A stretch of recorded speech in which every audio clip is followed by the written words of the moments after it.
8वें episode की शुरुआत होती है एक एपिक फाइट से। तामागामी अपने आप को इंट्रोड्यूस करता है और वो गोकू को बोलता है कि अगर तुम्हें ड्रैगन बॉल चाहिए तो तुम्हें मुझे हराना होगा। और इसका इंतजार तो गोकू को तब से था जब से वो डीमन वर्ल्ड में आया था। तो फिर फाइनली स्टार्ट होता है ये एपिक बैटल। तामागामी अपने हैमर से गोकू पे लगातार वार करने की कोशिश करता है और वो सच में बहुत ज्यादा तेज था, पर इतना नहीं कि वो गोकू को हिट कर सके। तो गोकू उन सभी अटैक को डॉज करके उस पर हमला करता है, पर उसकी बॉडी इतनी स्ट्रॉन्ग थी कि वो उसको कुछ बिगाड़ नहीं पाता। इसके बाद गोकू अपना पावर पोल एक्सटेंड करके उसे हिट करने की कोशिश करता है, पर तामागामी बस फिजिकली स्ट्रॉन्ग नहीं था, उसकी स्पीड भी बहुत ज्यादा कमाल की थी, तो वो उसे आसानी से डॉज कर लेता है। और थोड़ी देर बाद तामागामी उस पे हावी होने लग जाता है और गोकू अब समझ गया था कि अब बारी है अपना ब्रेन यूज करने की। तो वो उसके पैरों के बीच में से जाके उसके पैरों पे ही अटैक करता है, जिससे उसका पूरा बैलेंस ही बिगड़ जाता है। फिर गोकू उस पे पीछे से स्ट्राइक करने की सोचता है, पर वो उसे आराम से ही डॉज कर लेता है। और ये देखने के बाद तामागामी बहुत ज्यादा इम्प्रेस्ड हो चुका था, क्योंकि आज तक कोई नहीं था जो उससे लड़ने के बाद इतनी देर तक टिका हो। अब ये देखने के बाद पूरा गाँव ही इकट्ठा हो जाता है और पांजी भी बहुत ज्यादा इम्प्रेस्ड हो चुकी थी। वो बोलती है कि गोकू तो सच में बहुत ज्यादा स्ट्रॉन्ग है। तब सुप्रीम काय बोलते हैं कि बस स्ट्रॉन्ग ही नहीं, वो एक जीनियस भी है। उसे यहाँ का एनवायरनमेंट अडेप्ट करने में ज्यादा टाइम लगा नहीं। और ये बात हम सभी जानते हैं। जब बात बैटल आईक्यू की होती है तब गोकू का मुकाबला कोई नहीं कर सकता। और अब गोकू की इतनी पावर देखने के बाद तामागामी भी सीरियस हो चुका था। तो थोड़ी सी फाइट के बाद ही वो गोकू को अपने हैमर के नीचे दबाने वाला होता है। और हालात गोकू के फेवर में नहीं दिख रहे थे, क्योंकि अपनी पूरी ताकत लगाने के बाद भी वो उसके हैमर को नहीं हिला पा रहा था। और अगर गोकू जल्दी से वहाँ से नहीं हटा तो शायद ये उसका अंत हो सकता है। खैर,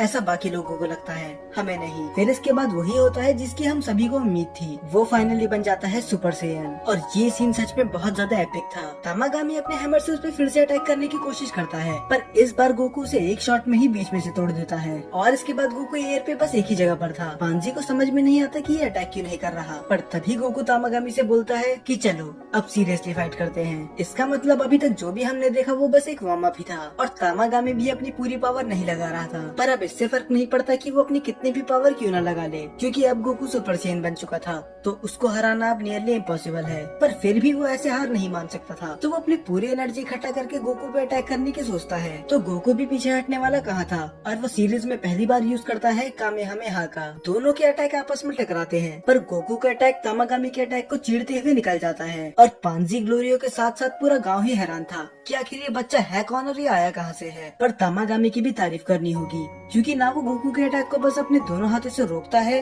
बल्कि वो उसे एयर में डिफ्लेक्ट भी कर देता है। पर जैसे ही वो संभलता, गोकू उस पे अपने एल्बो से अटैक कर देता है और तामागामी मुंह के बल गिर जाता है। उसके बाद वो बोलता है कि मैं अपनी हार मानता हूँ। पर गोकू थोड़ा हैरान था। वो बोलता है कि तुम्हें अभी भी इतनी पावर है कि तुम लड़ सकते हो। और वो बोलता है हाँ, मैं लड़ तो सकता हूँ, पर मुझे लड़ना नहीं है, क्योंकि मुझे तुम्हारी पावर का अंदाजा हो गया है और मुझ में इतनी पावर नहीं कि मैं तुम्हें हरा सकूँ। फिर गोकू बोलता है चलो ठीक है, पर मुझे ड्रैगन बॉल्स तो मिलेगी ना। तब तामागामी बोलता है कि तुम्हें मिलेगी तो, पर तुम्हें एक आखिरी बैटल जीतना होगा। अब ये कौन सी बैटल की बात कर रहा है, क्योंकि गोकू ने तो उसे अभी हराया है। और इसके साथ साथ पूरे गांव वाले भी हैरान थे कि आखिर ये फाइनल बैटल है क्या, क्योंकि आज तक इस लेवल तक कोई पहुंचा ही नहीं है, यहाँ तक कि खुद किंग डाबूरा भी। और आखिरी बैटल ये था। गोकू को पता लगाना होगा कि ड्रैगन बॉल कौन से कप के अंदर है। यकीन नहीं होता कि इतनी बड़ी फाइट के बाद भी उसे ये सब करना पड़ रहा है। तो तामागामी एक कप में ड्रैगन बॉल छुपा के उसे शफल करने लग जाता है। वो स्टार्टिंग तो स्लो करता है, पर धीरे धीरे वो अपनी स्पीड बढ़ा देता है।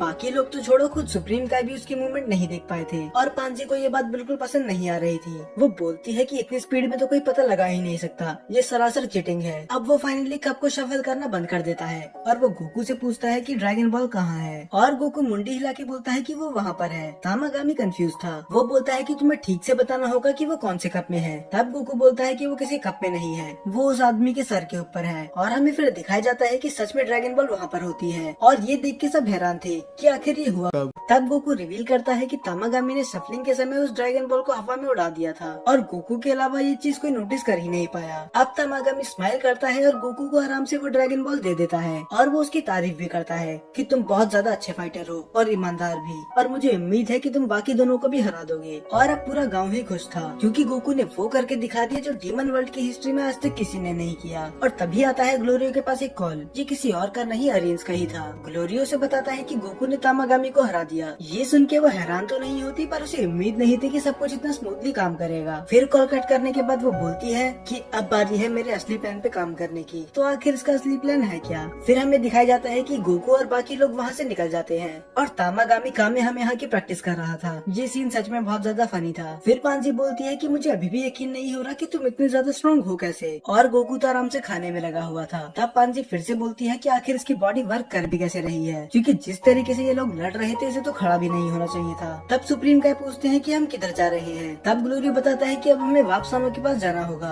सेकंड वर्ल्ड में जाने के लिए। फिर ग्लोरी बोलता है कि हमें लैंड और सी के बीच में से जाना होगा ताकि हम पकड़े न जाएं। तब पांजी बोलती है कि हमने तो उनके रेडियो खराब कर दिए थे तो वो हमें नहीं ढूंढ पाएंगे। तब ग्लोरी बताता है कि बस बात इतनी नहीं है, गोकू ने तामागामी को हराया है तो ये बात पूरी आग की तरह फैल जाएगी और उन्हें पता चल जाएगा कि गोकू हमारे साथ है, तो हमें छुप के ही रहना होगा। फिर हमें दिखाया जाता है गोमा के पैलेस का सीन, जहाँ पर वो अभी भी भूसागा ही देख रहा था। लगता है ये इसे कुछ ज्यादा ही पसंद आ गया। वो बोलता है कि इसको तो मैंने कहीं पर देख रखा है, और जब वो स्क्रीन को जूम करते हैं तब वो कोई और नहीं अरीन्स होती है।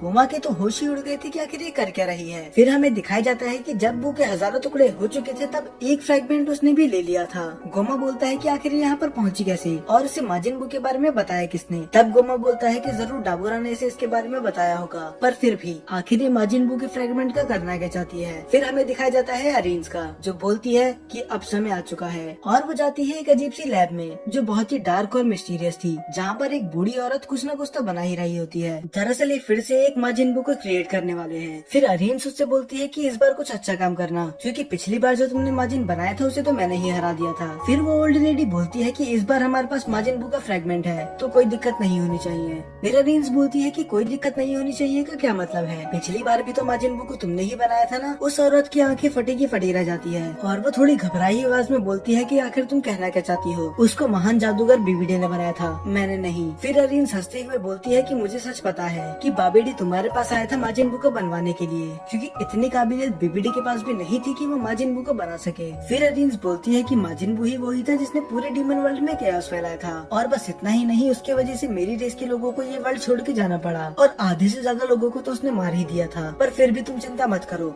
ये राज हम दोनों के बीच में ही रहेगा। पर वो ओल्ड लेडी उस बात का जवाब नहीं देती और वो बोलती है कि अब ये रेडी हो चुका है, पर मैं इसे सक्सेस नहीं कहूंगी क्योंकि इसको कंट्रोल करना नियरली इम्पॉसिबल है। पर अरीन्स के लिए ये तब भी एक सक्सेस ही थी। वो बोलती है कि डीमन वर्ल्ड में मैं सबसे ग्रेटेस्ट साइंटिस्ट हूँ, पर तब भी मुझ में इतनी काबिलियत नहीं है कि मैं माजिन बू को बना सकूँ। फिर वो लेडी बोलती है कि मुझे तुम्हारे सलाइवा की जरूरत है। अरीन्स थोड़ा हैरान होती है कि आखिर ये बोल क्या रही है। वो बोलती है कि ये करने के बाद तुम अपनी इन्फॉर्मेशन उसे दे सकती हो बिना बोले ही, एक तरह से टेलीपैथी की तरह। तो वो ज्यादा बहस नहीं करती और स्पॉट में अपना सलाइवा डाल देती है और अचानक से ही उस स्पॉट में से बहुत ज्यादा एनर्जी निकलती है। तब वो लेडी बोलती है कि अगर सक्सेसफुल हो गया तो मैं भी एक रिवॉर्ड डिजर्व करती हूँ। तब अरीन्स बोलती है कि चिंता मत करो। वो बोलती है कि तुम इस बात की चिंता मत करो क्योंकि जब मैं सुप्रीम किंग डीमन बनूंगी। और उसके बाद खत्म होने से पहले ही वो लेडी फिर से बोलती है कि गोमा चाहे दिखता नहीं है पर वो बहुत ज्यादा पावरफुल है, क्या तुम्हें सच में लगता है कि तुम इसे हरा दोगी? तब अरीन्स बोलती है कि अगर हालात बिगड़ भी गए तो मेरे पास प्लान बी भी है, मैं यूज करूंगी ड्रैगन बॉल्स का।